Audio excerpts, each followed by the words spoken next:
Hi everyone. Today, let us explore chapter 4, which is cell membrane and transport. And for today's topics, we're going to look at the fluid mosaic membranes. So under this topic, we're going to learn how to describe the fluid mosaic model of membrane structure with reference to the hydrophobic and hydrophilic interactions that account for the formation of the phospholipid bilayer and the arrangements of the proteins. Next, we're going to describe the arrangements of cholesterol, glycolipids, and glycoprotein in the cell surface membrane. And very important, we're going to describe the role of the phospholipids, cholesterol, glycolipids, proteins, and glycoprotein in terms of the cell surface membrane with reference to stability, fluidity, permeability, transport, referred to carrier protein and channel protein, cell signaling, which involve the cell surface receptor, as well as the cell recognitions, where we look at the cell surface antigens. So first of all, let us look at the structure of the plasma membrane. When we talk about the plasma membrane, it is also known as a cell membrane or cell surface membrane. It is a biological barrier that separates the interior of the cells as well as from the external environment. If you enlarge this phospholipid bilayer and observe it under electron microscope, okay, at a very, very high magnification, at least 100,000 times, you will be able to see it as two lines. Okay, and when you measure the thickness of this layer, it is 7 nanometer. So look at this diagram now. You can see that this belongs to one of the cells, two adjacent cells here. So here, this is one, cell surface membrane. This is another cell surface membrane. So the one that I point here belongs to the cells, the left-hand side, or the bottom left side. Okay, the top right side here, you can see that this is the cell surface membrane. Now, let me enlarge it larger. Okay, it's not so clear, but you can see that, okay, there are two lines here. Okay, can you see that? Can you see the two lines? So these two lines actually represent one phospholipid bilayer, okay? So another phospholipid bilayer here. You can see that, okay? So these two lines, why we have the two lines? Because the darkly stained here, the line represents the phospholipid head, and also the pale region represents the phospholipid tail. Can you see that? Okay, the pale region. So what is the thickness? If you measure the thickness now, this thickness is about 7 nanometer. So please do remember this value, 7 nanometer, because question always asks about this. Okay, what is the thickness of the cell surface membrane, which is 7 nanometer. So what are the key components of a complete cell surface membrane or plasma membrane? The major component definitely will be phospholipids. So in this diagram, you can see that, okay, consists of this phospholipid arranged in the bilayer form. Okay, so the label is phospholipid. Now, please be careful. If the question point to one layer, you can mention it as a phospholipid, but you cannot mention it as a phospholipid bilayer because bilayer represent two layers of the membrane. So be careful if we point to one molecule like this, we mention it as phospholipid. Okay. So the next component is cholesterol. You can see that in between these phospholipids bilayer, we can see that we have the four-ring structure here. Okay, so this four-ring structure is known as cholesterol. Okay, so next, glycolipids and glycoprotein. Glyco means sugar, lipids means short fragments of sugar attached to the lipids molecule. Glycoprotein means that the short fragment of sugar, also known as oligosaccharide, attached to protein. So you can see that from here, we have a short fragment, okay, of sugar. Can you see that? The green color attached to the lipids molecule, the two fatty acid. So this is known as glycolipid.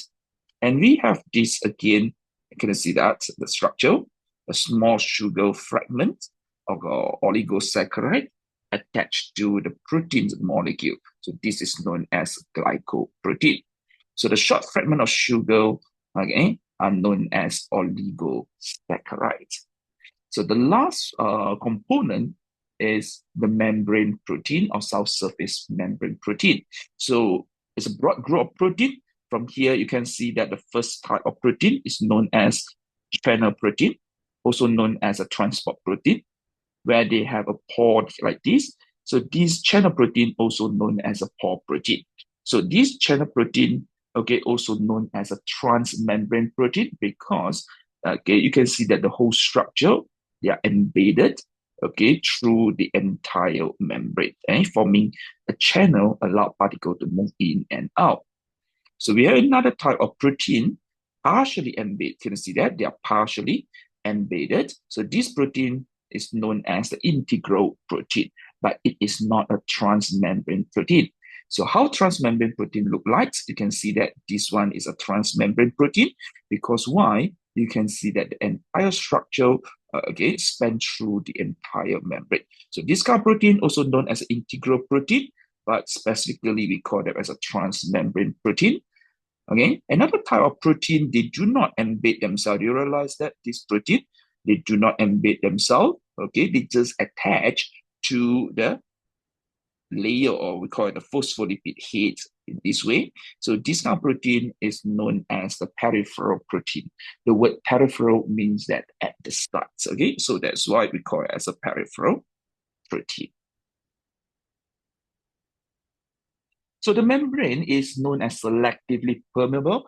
Be careful, we do not use the word known as semi-permeable anymore, because the idea that when we use the word semi-permeable, it gives us the idea that the membrane is tough permeability. But in this case, it does not describe the permeability of the plasma membrane. So plasma membrane, they are selectively permeable because they will be able to block a particular particle from entering to the cell or leaving the cell, but allowing some group of particle, where we're going to look at this later. So the interior of the phospholipid bilayer is composed of hydrophobic fatty acid tail. And these hydrophobic fatty acid tail, because they're hydrophobic, so they're impermeable to the charged ions, polar, and water-soluble molecule, like for example, sucrose, glucose, and so on. So non-polar molecule, for example, oxygen and carbon dioxide, as well as a lipid-soluble molecule, they can diffuse across this phospholipid bilayer. So I have this diagram. You look at the particle. We can actually divide this particle into two main groups. I call them as a non-water soluble, okay, or hydrophobic in this case. So when one water soluble, so we have the first group known as non-polar. Non-polar, basically, they don't have a delta charge in this case. For example, like commonly we know that O2, oxygen molecules, CO2, they are non-polar, so they can diffuse across the phospholipid bilayer because they can interact, or they won't be repelled by the hydrophobic core. Another group we call it as a lipid soluble, where they are organic particle or organic compound. For example, triglycerides, cholesterol, steroid hormone, as well as a vitamin A, D, E, and K. Those are the lipid soluble hormone. So those particles, they can diffuse across phospholipid bilayer because the hydrophobic core of the phospholipid bilayer won't repel them. On the other hand, we have another group of particles known as the water-soluble particle. So, for example, we have charged ions, potassium ions, sodium ion, chloride ions, calcium ions, bicarbonate ion. Those are fully charged ion because the charge here, because of the presence of this the charge, so it will be repelled by the hydrophobic core. Okay. So on the other hand, we have another group of particles. We call it as a polar molecule. They don't carry charge, but because of a part of the molecule have this OH group, for example, or NH group. So those are polar molecule. For example, we learned of glucose, fructose, okay, sucrose, those are polar molecule, and also amino acid, as well as vitamin B and C. So those polar molecule would be able to pass through or diffuse across the phospholipid bilayer. Be careful, I say that. They wouldn't be able to diffuse across the phospholipid bilayer. Why? Because, okay, uh, they are impermeable. Okay, you can see that membrane is impermeable, or we call it as the phospholipid molecule or phospholipid bilayer impermeable to water-soluble molecule, but permeable to the non-water soluble molecule. So in order to make the particle, okay, these charged ions or polar molecule to diffuse across the membrane, so they have a special channel protein for charged ion, polar molecule, then we have a carrier protein to carry them across the membrane. Okay, so you can see that from the idea here, the membrane, the plasma membrane, because of the phospholipids bilayer, which form this what we call as the hydrophobic core. And because of this hydrophobic core repel water-soluble particle. So basically, potassium ion, sodium ion, chloride ion, calcium ion, bicarbonate ions, glucose, amino acid, and so on, they can't simply just diffuse across the phospholipid bilayer. So for them to cross, to enter into the cells or leave the cells, selectivity must be there. So how we have a protein, carrier protein ion channel, which specific to those particles. For example, if let's say the cell say that, oh, we are not going to take in potassium ion, very simple, don't have the potassium ion channel. So therefore, potassium ion cannot move in or move out of the cells.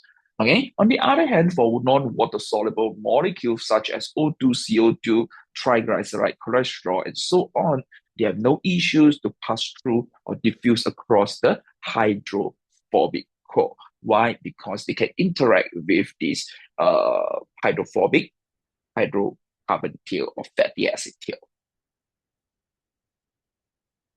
So we have a model to describe, okay, the property or the features of this cell surface membrane, which is known as a fluid mosaic model. So under this model, or this model is proposed by Singer and Nicholson in 1972 to describe the structure of plasma membrane. So based on the structure, we can see that the monolayer, okay, the phospholipid molecule and the monolayer, they can actually vibrate, okay? Because the kinetic energy, they can vibrate. So the more they can vibrate, the more fluid the membrane is, okay? So according to this model, the membrane is described as fluid. It's not rigid. It's not like a cell surface membrane. So basically, this gives a flexibility of the membrane. And this is particularly very, very important, okay? So both phospholipid and protein molecule, particularly phospholipid molecule, they have a capability of moving by diffusion. So if you look at this diagram again, so this molecule, can you see that? The phospholipid molecule within the monolayer, they can actually diffuse and move. When they move, can you see that? They create a gap and allow particle to pass through. So for example, CO2 now can move, okay? For example, CO2 can move from the cytoplasm, diffuse across the phospholipid bilayer due to the fluidity. But if let's say the membrane, you can see that without the fluidity, what will happen? So particle, very hard for particle to pass through. Do you realize that? But when I say the particle here, it must be hydrophobic or non-water soluble particle. Like for example, O2. Can you see that? It can't diffuse in because there's no gap. However, if let's say membrane has a certain degree of fluidity, an optimum fluidity, you can see that the molecule here, the phospholipid molecule, can vibrate due to the kinetic energy. Okay, so when the phospholipid molecule vibrates, okay, it creates the gap. So when it creates this gap, so O2 can diffuse in, CO2 can diffuse out. So some lipid soluble particle like steroid hormone, like for example, vitamin A, D, E, and K, they can diffuse into the cells or out of the cells through this gap. So the membrane fluidity is very important for the transport of the particle into the cells or leave the cells. Okay. So as I said just now, the phospholipid molecule can move laterally within their monolayer by diffusion. And occasionally they have this trans-bilayer of movement. So you can see that phospholipid molecule from one layer move to another layer. We also known as a flip-flop, but this is very, very rare and occur very, very slowly because the phospholipid head, can see that the head here, which is positively charged, negatively charged due to the phosphate hydrophilic. So hydrophilic molecule or hydrophilic parts here must pass through or go through this hydrophilic core, so the energy level needed is very, very high. So therefore, flip-flop is very, very rare, but lateral movement is very, very common. Okay? How about mosaic? So when we use the word mosaic, basically we describe the appearance of the plasma membrane when we view from the above. So you can see that the scatter pattern, the arrangement, how we arrange, not we, but the cells arrange their protein, glycoprotein molecule, which show like a mosaic, right? A patches here and there. The arrangement shows the mosaic pattern. So you can see that from this diagram, how we arrange these phospholipids molecule. Okay, can you see that? So how this protein molecule scattered on the plasma membrane give us the mosaic pattern. So commonly asked question here, state what is meant by the term fluid mosaic model. Always remember, split the term into the fluids and mosaic. Fluids basically means that the fluid nature of the plasma membrane is due to the phospholipid protein, phospholipid and protein, which can move by diffusion, okay, particularly phospholipid molecule move within their monolayer, okay, and it gives the fluidity. And mosaic basically describes, okay, the arrangement of the protein and glycoprotein where they scattered throughout the phospholipids by layer.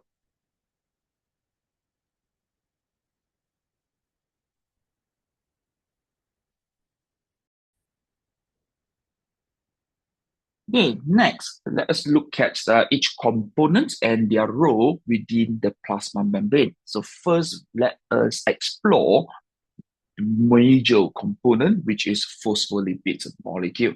And we have learned part of it previously. So let us recap a quick ones here. Okay.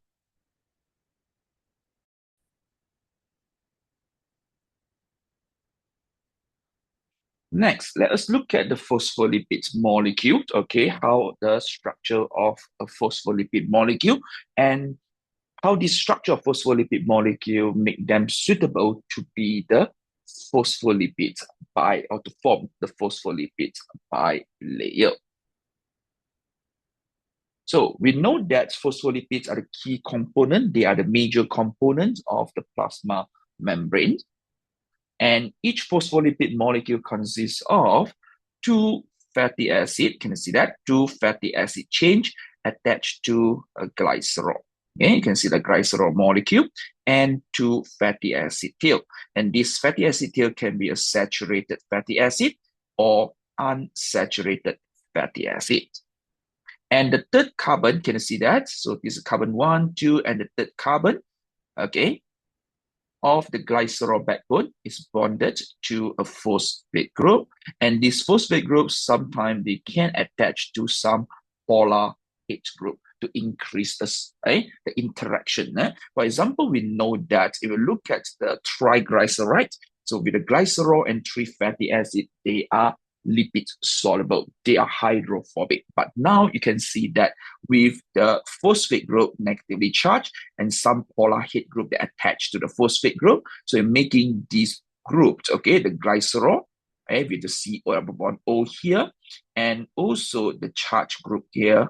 So these form the phospholipid head and two, what we call it as a fatty acid tail or hydrophobic hydrocarbon tail or hydrophobic fatty acid tail. And a phospholipid are two important parts, as I mentioned just now. the head consists of phosphate group and glycerol, and also two tails here, where we call them as a fatty acid tail or hydrocarbon tail.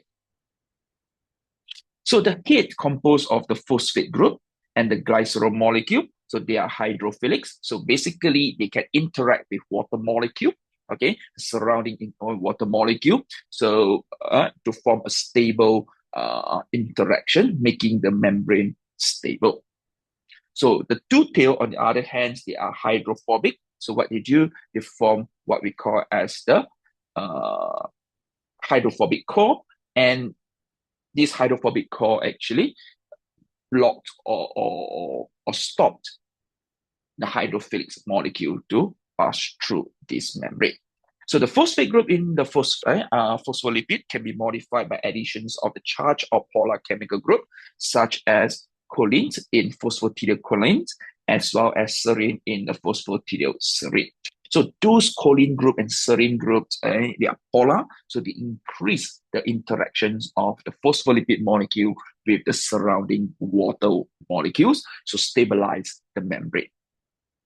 Okay, so phospholipid molecule can form a single layer when we spread them over the surface of water, okay, with their hydrophilic head immersed in the water and their non-polar hydrophobic tail projecting out of the water.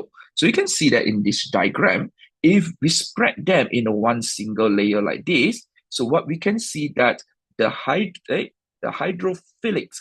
okay, heads, phosphate, okay, can you see that? The phosphate and the glycerol, the hydrophilic head. So this hydrophilic head actually immersed in water, and then the hydrophobic tail now projecting, okay, out of the water. Because why? They are hydrophobic. But don't think that you can actually touch them and feel the furry structure. No, it won't be like this. We won't be able to touch it and feel the furry structure.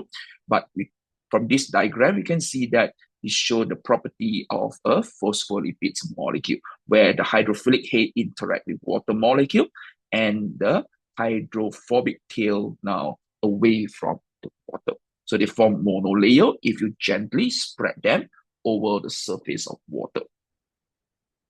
But if let's say we shake this phospholipid molecule with water, they form a quite stable ball-like structure known as micelle. So what's micelle? So this micelle, something like a ball shape with the hydrophilic head face outwards, forming hydrogen bond or interact with water molecule, and the hydrophobic tail point inwards interact with each other through the hydrophobic interaction. So let's look at this diagram. Okay, so you can see that they form a micelle. Can you see that, the round shaped structure like this? And because hydrophobic core here formed by the hydrophobic tail, fatty acid tail, they are hydrophobic. They don't like water, so they hide themselves in the internal core like this. They form this hydrophobic core. Can you see that? And these hydrophilic head now interact with water molecule. So if a polar group attached to the head, then they form hydrogen bond with water molecule. So in this structure, you can see that the hydrophobic tail are shielded from the water by the hydrophilic head. Okay? Now, alternatively, this phospholipid molecule can form two layers known as a bilayer in sheet. So you can see that again, when they form bilayer like this, so you can see that the top part here, which is the hydrophilic head, the bottom part hydrophilic head interact with water molecule, and we have the hydrophobic core. Now, don't get some misunderstanding here. Okay? It depends on the container. So this must be the boundary of the container. So they form this, so that this part won't be able to interact with water molecule. Okay, so but generally, okay, if we shake it vigorously with water, they form liposome, which is, I always call them as a mini cells. Okay, why? Because liposome, they have this microscopic, they are microscopic vesicle with aqueous core enclosed by the phospholipid layer. Okay, unlike micelle, liposome have aqueous environment compared to the micelle. The micelle, the internal environment or internal core, they are hydrophobic. Okay, So you can see that the structure here, instead of having one layer, now we have two layers. Can you see that? Okay, because of the two layer, the bilayer is something similar to the cell surface membrane. They form the aqueous core. So if you try to compare with the cells, so inside can be the cytoplasm, outside can be the tissue fluid. Can you see that? So it's a mini cells. And definitely liposome is smaller compared to the cells. So you can see that at the center core here, we have aqueous core, and we have the hydrophobic hydrocarbon tail or fatty acid tail that form the hydrophobic core, and also the water. So liposome have been used as the drug delivery carrier in this case to carry either. So if you use this liposome, we can see that the aqueous core can help us to carry water-soluble drugs, okay? And if you want to use liposome to carry lipid-soluble or hydrophobic drugs, then we can actually place the hydrophobic drug at this hydrophobic core. Okay, so you can read about this. Liposome is a carrier. It's a very good one of the types of the drug delivery system where they can carry both water soluble and lipid soluble drugs. Yeah. So the type of fatty acid tail in the phospholipid influence the membrane fluidity. Yeah, as I say, that membrane fluidity is very important, and we are going to look at the idea of fluidity, okay, before we proceed. Okay, okay, so what is meant by membrane fluidity? Okay, so let's look at this membrane fluidity.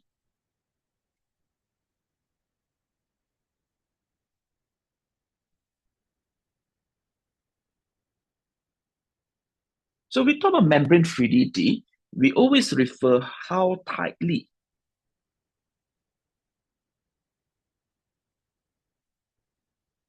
packed the phospholipids molecule.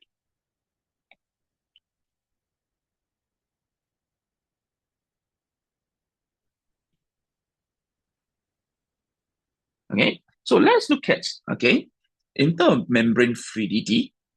Now, if let's say a low fluidity.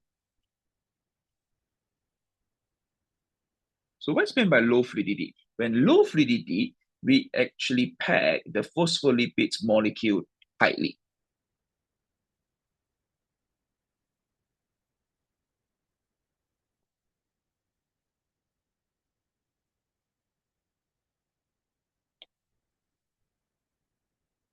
Can you see that?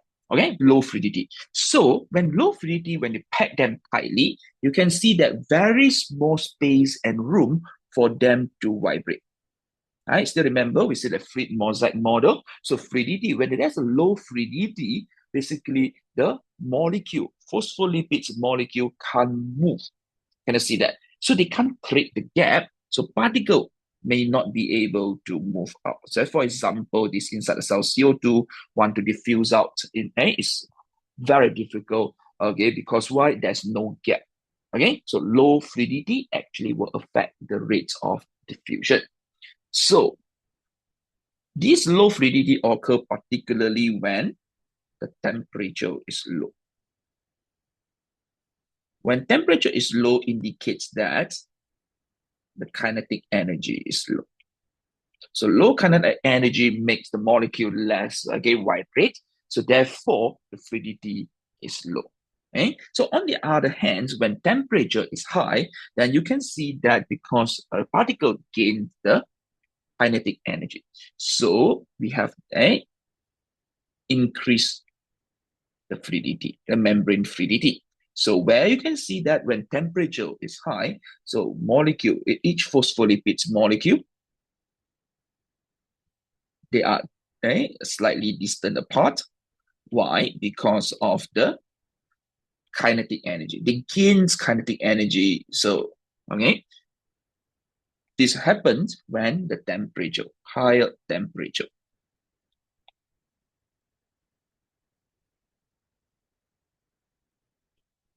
So when you increase the temperature, basically means that kinetic energy is high.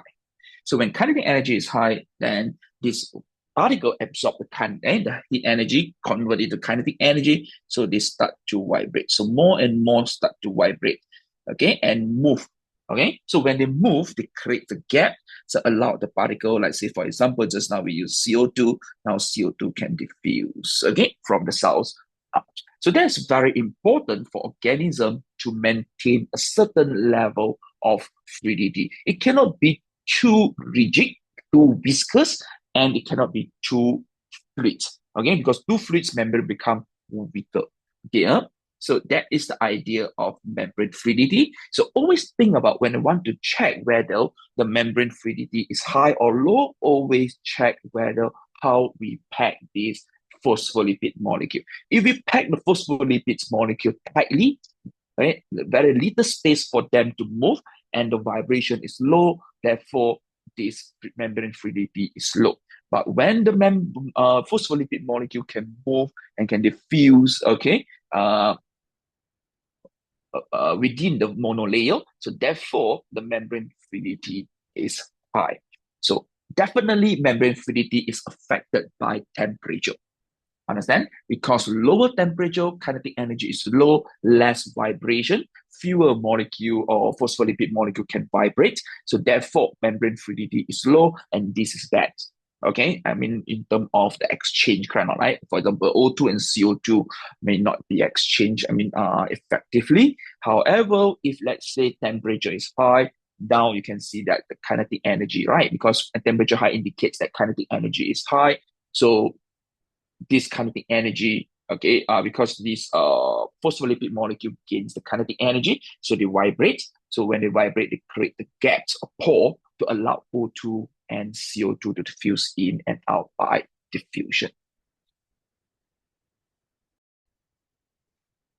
So therefore, we have to check, okay, the type of fatty acid, because the second factor that affect the membrane fluidity, definitely the type of fatty acid tail. Right? So fatty acid can have a different number of double bond in their hydrocarbon chain. We learned this in triglycerides, right? Because when the fatty acid without the double bond, they tend to be linear. Okay, so where the phospholipid molecule with this saturated fatty acid tail, they tend to be closely packed. Okay, whereas the phospholipid with unsaturated fatty acid tail where they have double bond, they form the band. And this band, because of the band, we can't pack this phospholipids molecule tightly. Okay, so they can see that. So if let's say these membranes, okay, or the phospholipids, right, we have a higher proportion of a phospholipid with saturated fatty acid tail. Be careful when you use the word saturated or unsaturated, we refer to fatty acid. So if the membrane with a membrane with higher proportions of saturated fatty acid here, what will happen? Okay, because the saturated fatty acid have the maximum number of hydrogen atom, and they don't have the double bond, or we call it CC double bond in the hydrocarbon chain. Okay, but however, if the phospholipid with unsaturated fatty acid, at least one CC double bond or CC triple bond, normally will be double bond. So they have a fewer hydrogen atom in their hydrocarbon chain. So how this saturated and unsaturated fatty acid will affect the membrane fluidity? So just now I mentioned that membrane fluidity definitely will be affected by the change of the temperature. Low temperature, low fluidity. Higher temperature, higher fluidity. Okay, so the next one is a saturated fatty acid and unsaturated fatty acid. Depends on the percentage. Okay, so we know that with the double or triple bonds introduce the king or the band into the hydrocarbon chain. So the king disrupt the packing of this phospholipid molecule and therefore increasing the membrane fluidity. So generally, when we increase the number or percentage of the phospholipids with unsaturated fatty acid tail, then we know that the fluidity will be higher. Okay, so let us look at the behavior of the saturated and unsaturated fatty acid tail varies with temperature. Okay, so now look at this. So at low temperature particularly, Okay, low temperature, because we know that at low temperature, the kinetic energy is low, right? Okay, so now we look at this at low temperature. So this saturated fatty acid tail, because we know that saturated fatty acid tends to be quite linear, right? Because we don't have the CC double bond. Without the CC double bond, they don't have the band. So therefore, we can pack the phospholipids molecule tightly, result in a very dense and less fluid membrane. So this diagram shows how viscous the membrane is. So, and we know that little gap for them to vibrate. Do you realize that? Little gap for them to vibrate. So when they difficult for them to vibrate, definitely, okay, there won't be the gap for the particle or hydrophobic particle or non-polar particle to pass through, right, by diffusion. On the other hand, if a membrane with high proportion of phospholipid containing unsaturated fatty acid tail, and we know that with unsaturated fatty acid tail, okay, we won't be able to pack the phospholipid molecule tightly. So even at the low temperature, the fluidity still can be maintained. So therefore, not all organism like mammal, we can regulate our core body temperature at 37 degrees Celsius. So for some, we so-called cold-blooded, okay, plant, for example, they can't regulate their body temperature. So therefore, when the surrounding temperature is low, very dangerous for them, because why? The membrane become viscous, low fluidity. So for them to maintain back a certain degree of fluidity, definitely they need to change. How they change? They change from this, okay? You can see that here, higher proportions of the phospholipid with saturated fatty acid tail. Now they change to increase the proportions of the phospholipid with unsaturated fatty acid tail. By doing this change, you can see that we can add, okay, membrane. In fact, membrane, we can remove some of this phospholipid molecule. Okay, for example, from this tongue membrane, we remove some of this, okay, phospholipid with saturated fatty acid tail, replace with the phospholipid with unsaturated fatty acid tail. And because of unsaturated fatty acid tail create a kink here because of the CC double bond. So therefore, we can see the membrane now retain back the fluidity. Okay, so temperature definitely, unless they are warm-blooded animal. If not, they won't be able to change the surrounding temperature and the core body temperature. So in order to maintain the fluidity, one of the way, okay, there are many ways, definitely many ways. So the first way, okay, so the organism must replace or increase the phospholipid, the percentage or the proportions of the phospholipids with unsaturated fatty acid tail. The higher the number of the phospholipid with unsaturated fatty acid tail, the higher the degree of the fluidity. So many organisms, as I said, that's the fish, okay, they can adapt to the cold environment by increasing the proportion of phospholipid with unsaturated fatty acid in their membrane. So if you look at this diagram, okay, so what is the effect of the membrane fluidity? If we increase the number, okay, or the percentage, okay, of the phospholipid with palmitic acid, we know that this is a saturated fatty acid. When saturated fatty acid, what will happen here?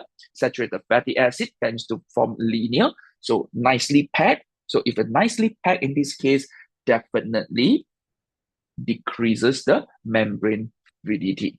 However, with this palmitoic acid actually have this double bond. So with this double bond, they can actually bend, right? So we won't be able to pack them tightly, even though they have the same number of carbons here. If you count number of carbon, they have the same number of carbon, but we know that if the membrane with higher percentage, okay, the phospholipid molecule with higher percentage of palmitoic acid, definitely it helps to increase the membrane fluidity. Okay. Now, as I said that there are many ways to increase the membrane fluidity or decrease the membrane fluidity. One of the way by changing the percentage of the phospholipid with unsaturated fatty acid tail or saturated fatty acid tail. The higher the number of these saturated fatty acid tail, therefore membrane fluidity is low. To increase the membrane fluidity, definitely we need to put more, okay, this unsaturated fatty acid tail, okay, the phospholipid with unsaturated fatty acid tail. Clear? Okay, and the organelles that involved in this will be smooth endoplasmic reticulum. Yeah, so smooth endoplasmic reticulum is the one that, okay, produce the phospholipid molecule. Okay, now what are the other ways we organism can increase the membrane fluidity? So the second way, let us look at this. If you compare both of them, they are saturated. Both of them, they are saturated. They are branched, right? Fatty acid. But you can see that in terms of the number of carbon, tuberculosteric acid, can you see that? Longer, okay? 15-methyl palmitic acid, shorter. Okay, and we know that between phospholipids molecule, they interact, particularly at the hydrocarbon there, they interact by hydrocarbon. So what you call this hydrophobic interaction. Right? So basically, if I draw it now here, so phospholipid molecule. Okay, so because these hydrocarbon tail, they are shorter.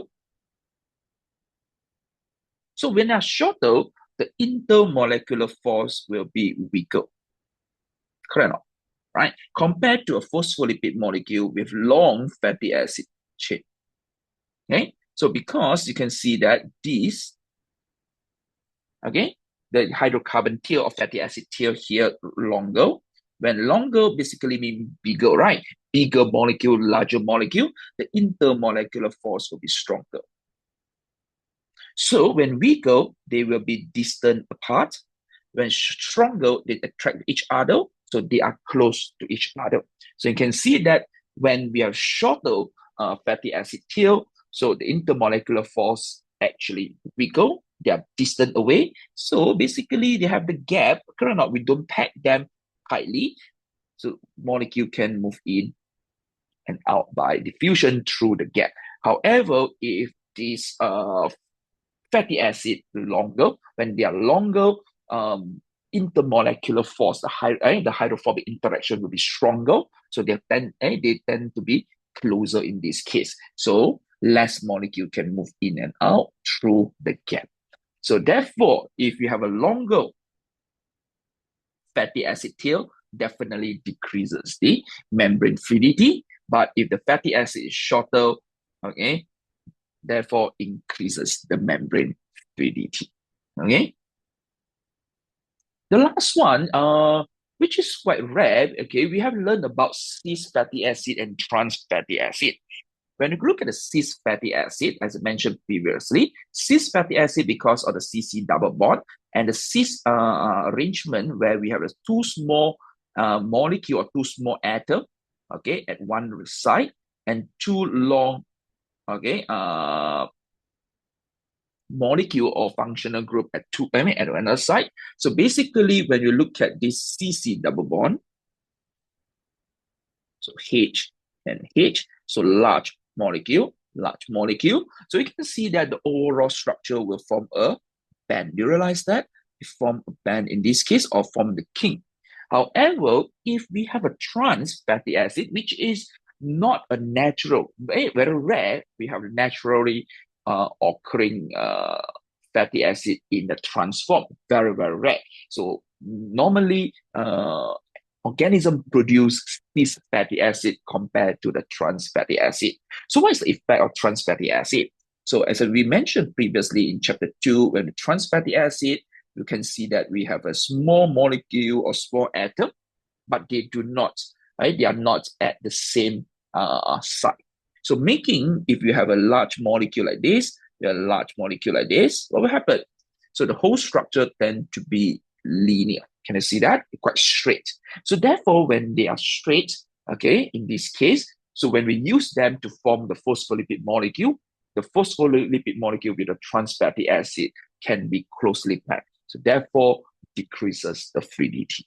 Okay, so you can see that cis fatty acid, okay, cis fatty acid, increase the fluidity. However, trans fatty acid decreases the fluidity. Okay. So the last part we're going to look at this will be the formation of a phospholipid molecule, which is not in our syllabus. Okay. So from this diagram, you can see that this is a glycerol, which is a 3-carbon molecule with 3 OH group, right? The alcohol here, and we have one phosphoric acid, which eventually will turn into the phosphate group, and we have 2 fatty acid. So one with saturated, another one is unsaturated fatty acid. So esterification process take place, and we know that fatty acid donate OH group, glycerol donate hydrogen atom. So you can see that here. Okay, we have remove as water. Can you see that? Okay, fatty acid donate OH group, hydrogen atom come from the glycerol, so form water. So where 3 water molecules are removed. So we have learned this. So what about this? Now, this is acid, kind of phosphoric acid. So acid again in this case with the alcohol. Can you see that? So acid alcohol. So in this case, acid donate OH. This is H. Be careful, this is not the acid-base reactions. Yeah, this is not the acid-base reaction. So therefore, don't never think that, oh, acid donate proton. In this case, it's not the acid-base reaction. Okay, so the bond that formed here, we know that is ester bond, and this is known as a phosphoester bond because it involves the phosphorus atom here. Can I see that? And the inorganic phosphate group. So what we're going to have now, you can see that we have the ester bond, and yeah, we mentioned previously, okay, C double bond O is the ester bond, but in our Cambridge syllabus, we have to point to this bond as the ester bond. This is ester bond, and also this is the phosphoester bond. This is phosphoester bond. Okay, so don't forget 3 water molecules. Okay, are removed. Okay, so this is ester bond. Right. Again, I mentioned previously. Be careful. This is ester bond. Okay, for biology. And we need to know that the actual one is C double bond OO as the ester bond. Yeah.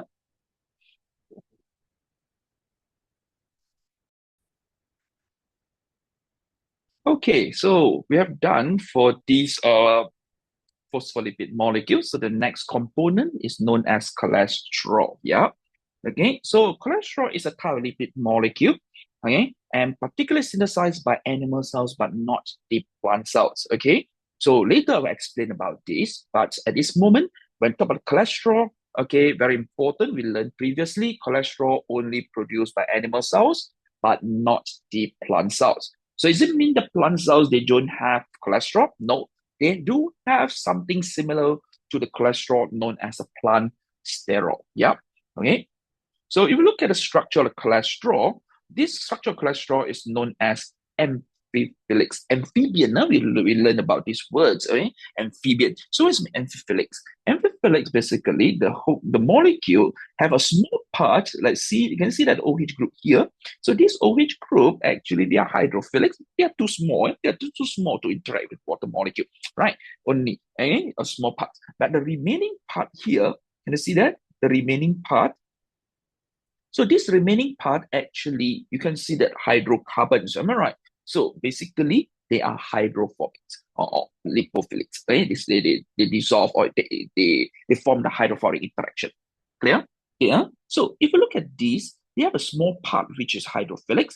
The remaining part is a hydrophobic. So this kind of molecule is known as amphiphilics. Amphibian, something like amphibian. Okay, right? Amphiphilics. So the hydrophilic regions, okay, interact with hydrophilic head of the phospholipids bilayer, and the hydrophobic regions of the cholesterol fits between the fatty acid tail of the phospholipids molecule. So you can see that in this diagram, we have the hydrophilic heads kind of, right? Okay, so this part is the hydrocarbon tail.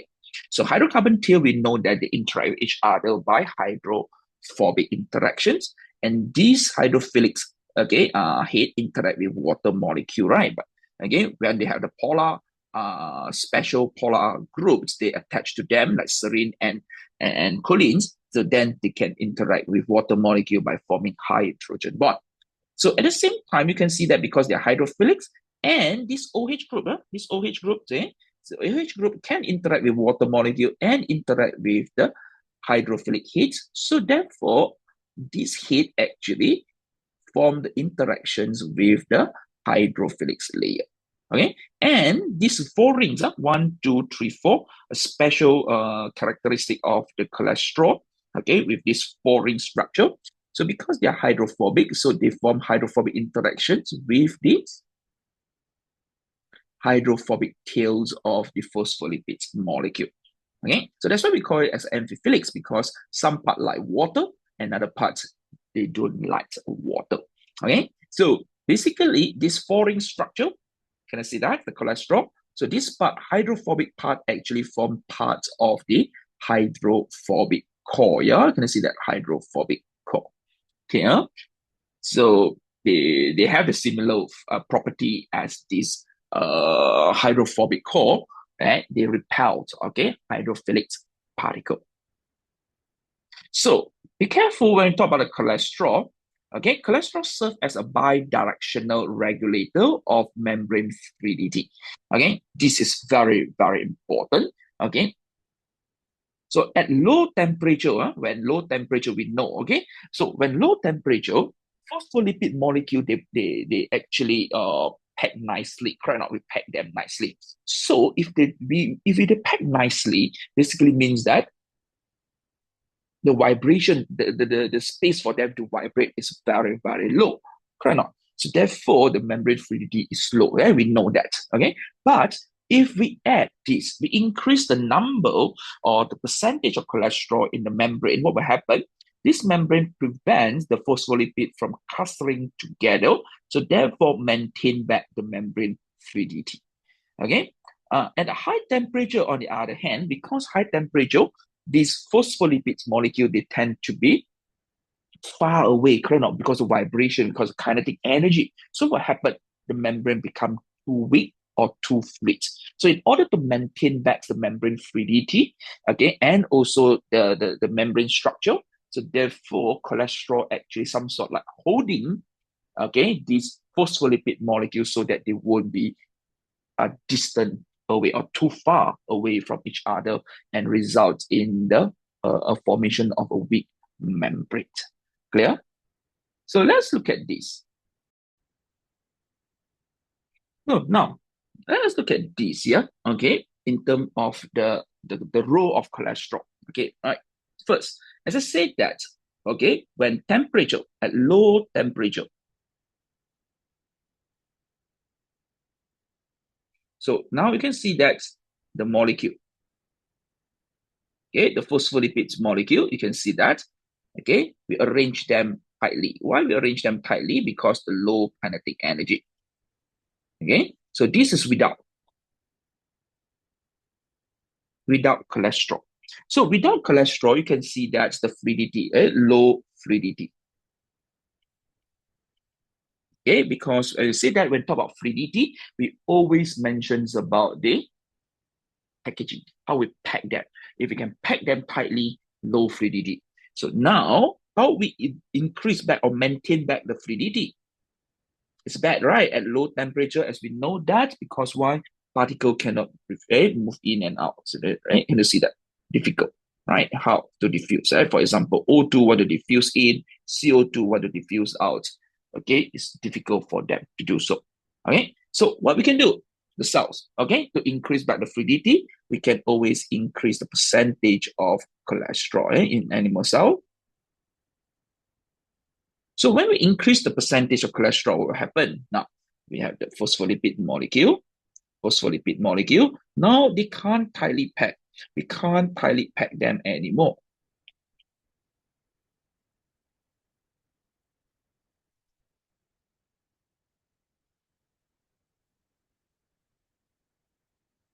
Okay? So why we can't tightly pack them? Because of the cholesterol molecule. The presence of the cholesterol molecule make sure that these okay, phospholipid molecule, they are no longer can be packed tightly. Can you see that? So therefore, there are the gaps, okay, because of these phospholipids molecule can vibrate more, have more space to vibrate. So therefore, it creates the gaps that allows the particle to pass through. Can you see that? Okay. So for example, for O2 diffuse it. So now we can see that because of the decrease in the temperature, fluidity become lower. Now we go back to the normal increase. Okay. So normal fluidity. So you can see that from now, from a low fluidity now become a normal fluidity. So in this case, we say that, okay, the role of cholesterol is to maintain or to regulate these two words, membrane fluidity in general. Can you see that? Okay. So now what will happen if, let's say, high temperature? Okay. So when there's a high temperature, let's look at this. The temperature is high. What will happen? If the temperature is high because of the kinetic energy, so we can see that these phospholipid molecule now start to vibrate. So they vibrate too much until they are far away. Okay, from the each other. Okay, and this is very dangerous. Okay, why? Because it will weaken. Okay, so this one is too fluid. The membrane is too fluid. So this will result in a very weak membrane. Or in other words, we say that low membrane integrity.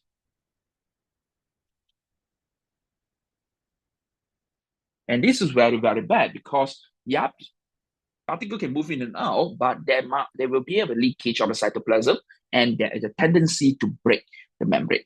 So now, what is the role of cholesterol? So now we can do this by adding cholesterol. So when we have the cholesterol molecule, so cholesterol molecule actually now, okay, sort of cholesterol molecule, we know that cholesterol molecule can form hydrophobic interaction. So it seems like now it make the molecule now close to each other. You realize that? How? By forming the interaction. Okay, so these interactions, okay, make sure that each phospholipid molecule won't be too far away from each other. Can you see that?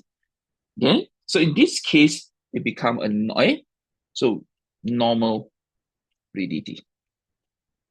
So the presence of the cholesterol now decrease the fluidity at the high temperature, right? Basically, they hold something like hold hand by hand, so that these two wouldn't be phospholipid molecule wouldn't be too far away from each other.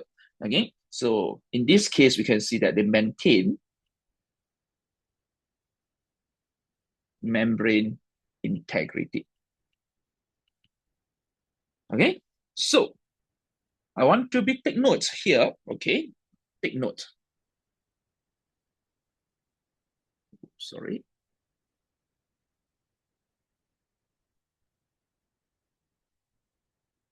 Now, why I want to take notes in this case? If the question asks us the role of cholesterol,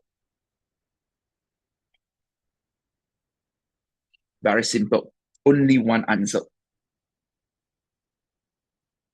Maintain or regulate membrane fluidity. That's all.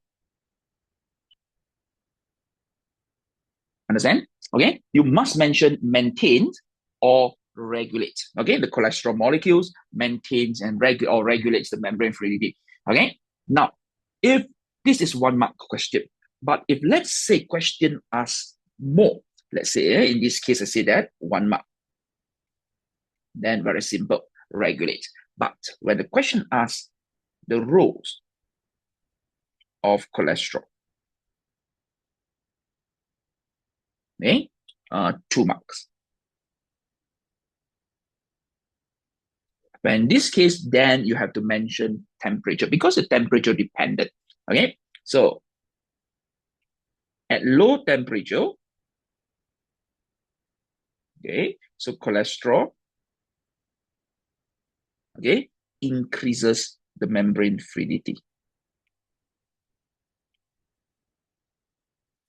Now, you cannot mention without the temperature because why? At high temperature, now be careful. At high temperature, remember, at high temperature, cholesterol does not increase the membrane fluidity. Cannot. Okay? So we mentioned, okay, 2 marks here. The first mark, at low temperature, cholesterol molecule increases the membrane fluidity. Good. Perfect answer.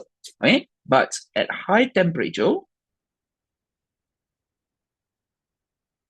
okay, actually cholesterol decreases the membrane fluidity,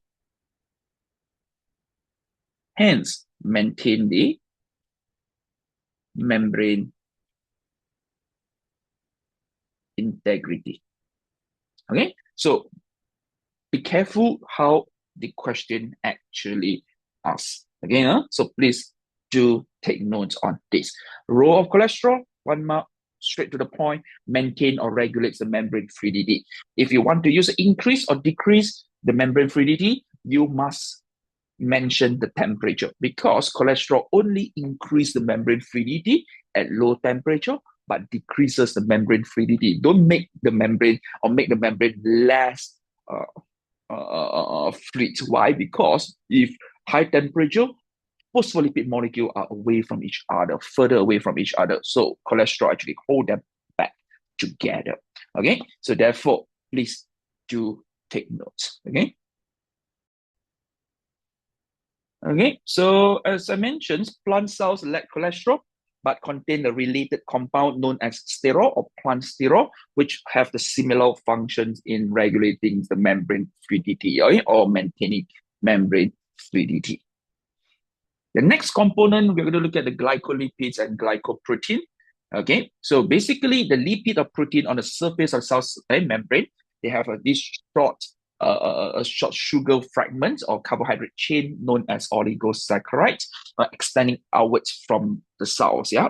Okay. So this structure we call them as a glycolipid or glycoprotein. So you can see that if we have the phospholipid molecule attached to this oligosaccharide, a short fragment of sugar, so this structure is known as glycolipid. When we have a protein attached to this oligosaccharide, so we call this as a glycoprotein. And we do know that oligosaccharides are short fragment sugar, and sugar monomers such as glucose, they do have a lot of OH group. So what is the main role in this case? Why we need to have the glycolipids and glycoprotein? The main role here, we have to understand that oligosaccharide consists of glucose or monosaccharide. And monosaccharide, they have a lot of these these hydroxyl groups, or we call commonly known as the OH group. And OH group, they are polar, they can interact with water molecule, so further stabilizing the membrane. Okay? So what are the role of the glycolipids and glycoprotein? First, they stabilize the membrane structure.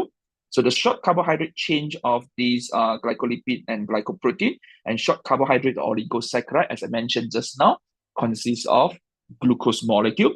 So they can form the hydrogen bond. Why? Because of the polar structure of this molecule, right? The OH group, they are polar. So they stabilize the cell's membrane structure.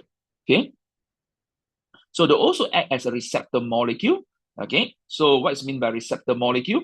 Receptor, basically they can receive the signaling molecules. Okay, so when hormones or signaling molecule bind to this receptor, it can trigger a series of chemical reaction inside the cells. So yep, the concept of receptor we're going to learn in the next subtopic where we look at the cell signaling and also the signal transduction.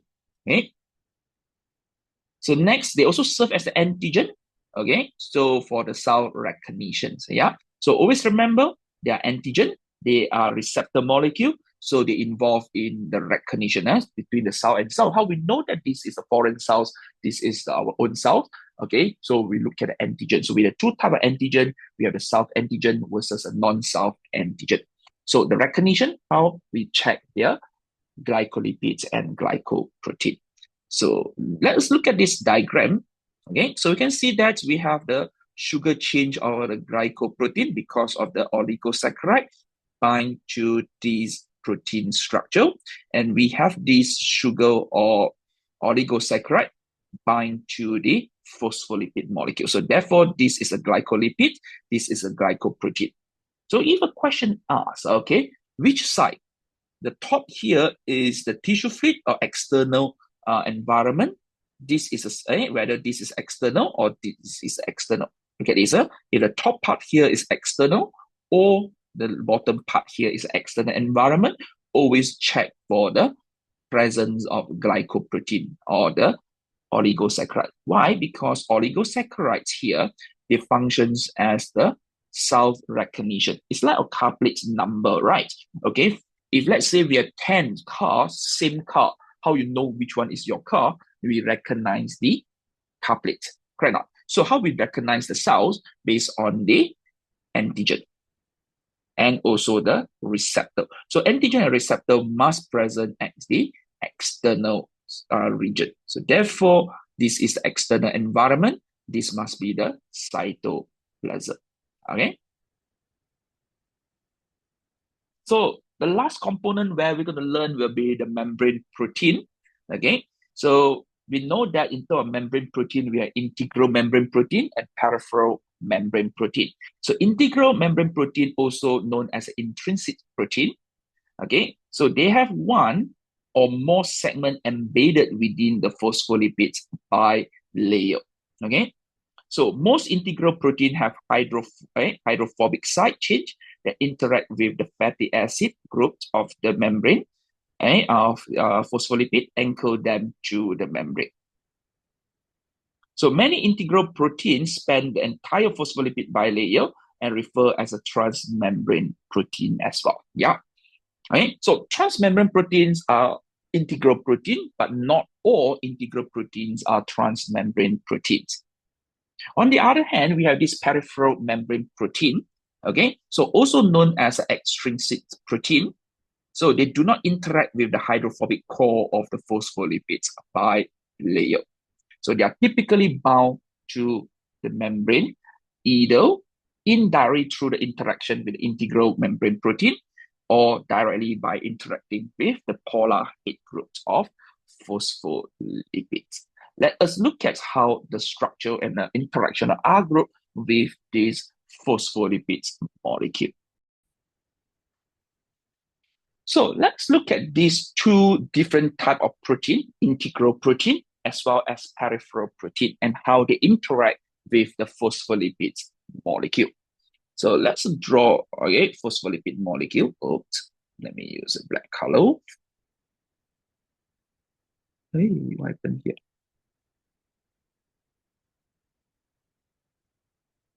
Okay, so we have phospholipids molecule. Okay, just copy and paste here, save my time. Okay, so now we have the first type of proteins in this case, which is what we call the integral protein. So integral protein can be something like this.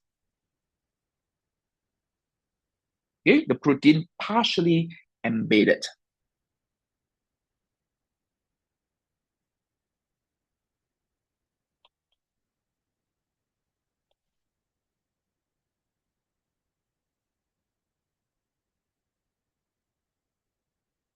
Okay, so in order for this protein, okay, to be partially embedded, so they must have, we know that protein molecule, okay, particularly globular protein, they have these, okay, hydrophilic R group and hydrophobic R group. So if you look at the structure here, so we know that because these regions must interact with phospholipids, okay, the head, hydrophilic head. So this part, the R group, the face must be hydrophilic R group kernel, right? And also this part must be hydrophilic as well because they need to interact with water molecule. Right? So they need to interact with the surrounding water molecule. So how they interact? So basically, the regions where I use the blue color, shade with blue color, must be a region with hydrophilic R groups. Okay, so these hydrophilic R groups either interact with hydrophilic head of the phospholipids or with the surrounding water molecule.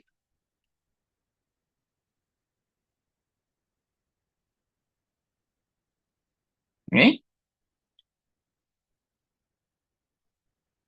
okay, by forming hydrogen bonds and so on. Okay, and some proteins, okay, these are what we call this integral protein, can be what we call as a transmembrane protein. Okay, for example, we can have this, the ion channel, right? Okay, so what should happen now? You can see that in terms of the interactions, okay, so you can see that this part must be hydrophilic as well, and this part must be hydrophilic, okay, because they must interact with the surrounding aqueous medium, okay, water molecule. Okay? On the other hand, you can see that these parts of the protein, they interact with the hydrophobic core. Can you see that? So this part of the protein must have the hydrophobic R groups. And these hydrophobic R groups now interact with hydrophobic tail or fatty acid tail or hydrocarbon tail by forming hydrophobic interaction. So by having this kind of the interaction, so the protein can actually embed or integrate, or we call it interact with the membrane and embed, okay, partially, okay, at the membrane. Okay, so these are integral proteins, yeah.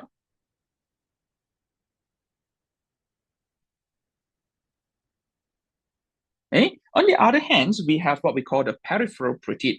So what's meant by peripheral protein? If peripheral protein, they do not interact with the hydrophobic core at all. Okay, so basically I can have phospholipids molecule this way.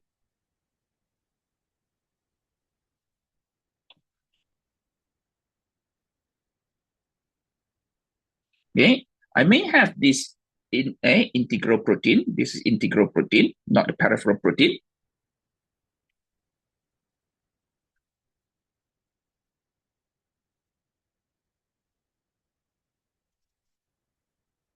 So I may have peripheral protein. Okay, this is a peripheral protein. So peripheral protein can interact with the integral protein, but to interact in this way, you can see that the overall structure, so the entire structure here must, okay, can you see that? Either interact with the phospholipid head or with the R groups of the integral protein. So if a label in this case, this is integral,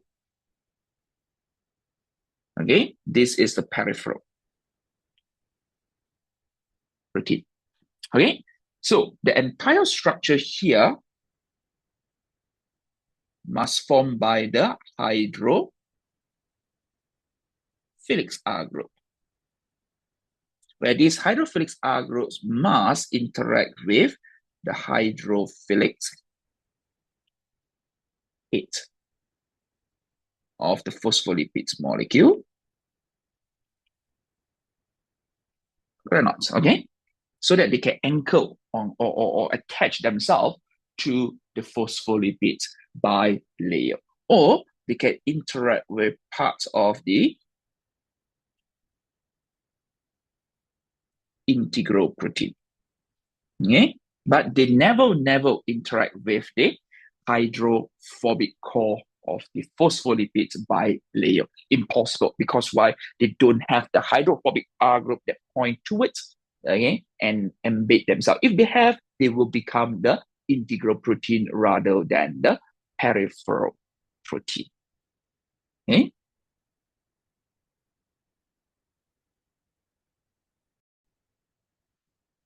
Okay, so peripheral protein can be localized to either, okay, because they're peripheral located, so they can be a cytosolic phase. So basically, they face the cytoplasm attached to the cytoskeleton protein. We're going to learn the cytoskeleton protein in chapter 1, okay, and they can be located at the exoplasmid, basically facing the tissue fluids and also the extracellular matrix protein. So the diagram here summarizes the role of the proteins. So you can see that in this diagram, the first involved in the transport of the molecule across the cell surface membrane. So you can see that we have the facilitated diffusion and active transport, where we're going to learn this in chapter 4, yeah? Okay. Now, B, you can see that the cell and cell recognition, one is a receptor, another one, you can see that this is the glyco proteins, cell recognition. So for cell and cell recognition, definitely involve the membrane proteins, okay? And cell recognition is very important in terms of the immunity, particularly. So this one we're going to learn in chapter 11, where we look at the cells, how the cells recognize oh, this is the foreign particle or foreign or pathogen, okay? So the third, we call the signal transduction. Signal transduction basically means that the signaling molecule is too large, yeah, okay, it's too large to enter, and they are hydrophilic. So when they are hydrophilic, they cannot diffuse across the phospholipid bilayer, correct? So they attach to the receptor here, and because of attachment here, they allowed some signaling pathway or signal transduction to take place. So this one, again, we're going to learn in chapter 4 under cell signaling as well as the signal transduction, okay? Now, sometimes we may have certain enzyme embedded, okay, at the cell surface membrane in this case. So what will happen? So molecule actually can be hydrolyzed or can be broken down or can be converted into the product, and the next product can be converted. So we can arrange the enzyme in a sequential order. The first enzyme, second enzyme, third enzyme. So the substrate become the product for the next enzyme. So some metabolic pathway, we can see that A become B, B become C, C become D. So if you want to make sure that in a series of a process, then this enzyme can actually, okay, can you see that? This enzyme, we can arrange them in a sequential order. So allowing the first substrate to be converted to the first product. The first product now become the second substrate for the second enzymes. Can you see that? Substrate for the second enzyme and produce the product and so on. So this is known as enzymatic activity. You try to imagine that if we don't embed this enzyme at the cell surface membrane or any membrane, what will happen here? So the process will be interrupted, right? Okay. And E, again, in this case, you can see that they involve what we call the intercellular joining. Basically, we join the cell and the cell together, okay? If not, they will be flushed away, okay? For example, okay? Now, we're going to learn this one in mitosis and cancer, where the cells actually lose their intercellular joining. Okay, we know that one of the characteristics of cancer cells, they can detach from the original site and then go to another organ and develop into the secondary cancer. Okay, so why this will happen? Because the protein-protein interaction here, okay, become weaker, or they may not interact anymore. So if they don't interact anymore, then they can detach. Okay, the cancer cell detach from the original, for example, from the lung, and then move to the kidney, and then they develop kidney cancer, for example. Okay, and the last one, you can see that, okay, the protein here also involve attachment to the cytoskeleton and also extracellular matrix, where we're going to learn this in chapter 1 as well. Okay, so with this, I've done the first part of the topic 4, cell membrane and the transport. Okay, if you have any question, feel free to ask me, okay, or schedule the consultation hour. Thank you and have a great day.